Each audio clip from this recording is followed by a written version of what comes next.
Meron akong schoolmate, mga kapatid, ng high school. Tapos, nag-message siya sa akin after nag-post ako ng picture ng graduation ko graduation ko. Tapos, yung graduation ko kasi sa law school, dumalo yung dati kong girlfriend. Ngayon, sabi ngayon nung schoolmate ko na yan, bro, ano bang may advice mo sa akin para magustuhan ka ng mga babae? Sabi ko, hindi ko alam. Dahil hindi ko naman masyadong gustuhin ako ng mga babae.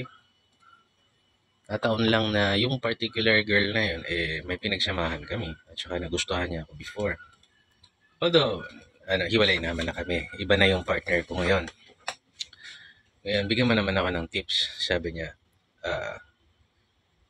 kasi nakita ko ikaw, meron kang earrings. Tingin mo ba okay sa akin magkaroon ng earrings? Sabi ko, earrings? Wala namang kwenta yun. Nung bata kasi ako, may simbolo sa akin yung pagkakaroon ng earrings.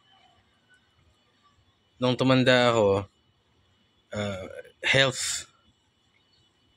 Napag-alaman kasi na yung mga pierced antenna, merong something sa health. Minamasahe ko nga rin yung tenga ko eh.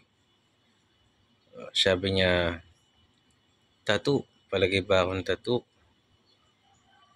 Kailan lang ako nagka-tattoo? Matanda na ako, sabi ko. Yung mga meaningful, ito, kamatayan, Panginoong Hesukristo, at saka yung anak ko. Nakatago pa. Di naman, pag naka-t-shirt ako, di mo naman makita yan. Sabi ko, wala kang kailangang gawin. You just have to be yourself. Sabi ko sa kanya. Siguro, yun lang ang i-advise ko. You be yourself. And then, you be confident. Diba? Pag nag-approach ka ng babae, magalang, confident, wag presko, wag mahangin, wag mayabang. Respectful but confident. Kung ayaw ka, di ayaw ka. Diba? Pag di mo nakuha yung gusto mo, for example, hello, pwede ko ba malaman yung name mo? Kunwari, binigay, pwede ko ba makakuha yung number mo? Di binigay, di, okay, sorry, thank you. Ganun lang. Kayo naman kasi mga babae, iba kagaya nung kaibigan kong yung si Alfred. He's really a nice guy. Jehovah's Witness siya eh. Pero, medyo, syempre, nakatuck-in lagi. Weird sa pananaw natin. Pero, kung titignan mo yung pagkatao, I think yun yung magbibigay sa babae ng security. Kasi, nagtatrabaho, willing magtrabaho, feeling ko willing sa bahay. Yung mga lalaki kasing puro pagpapapogi o yung aesthetic yung inatupag. Wala ka naman mapapala dun. Not unless matinong tao siya o mahal ka niya talaga. Kaso hindi siya nakakakilig eh. Pag yung lalaki hindi ka kinikilig, walang arrive sa'yo eh. No? Pero dapat siguro yung mga babae, magbago yung preference nila in the sense na, okay, naghahanap ako ng stable na lalaki, naghahanap ako ng magalang na lalaki, naghahanap ako ng lalaking provider, naghahanap ako ng lalaking mabuti, respetuhin ako. Kaso naghahanap ka rin ng gwapo, malakas yung dating, habulin ng babae, medyo bad boy, nakakakilig. Pag yun ang inuna mo,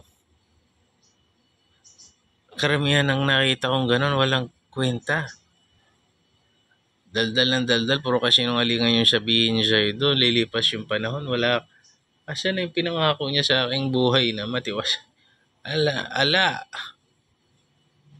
Ba't walang trabaho to? Bakit matamad?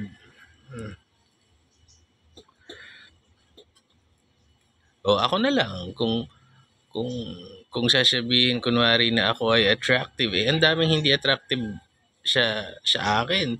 O, ang dami kong kaaway sa trabaho, hindi matiwasya yung career ko. Gusto ko magsarili, mag-isa. Eh, hindi maganda.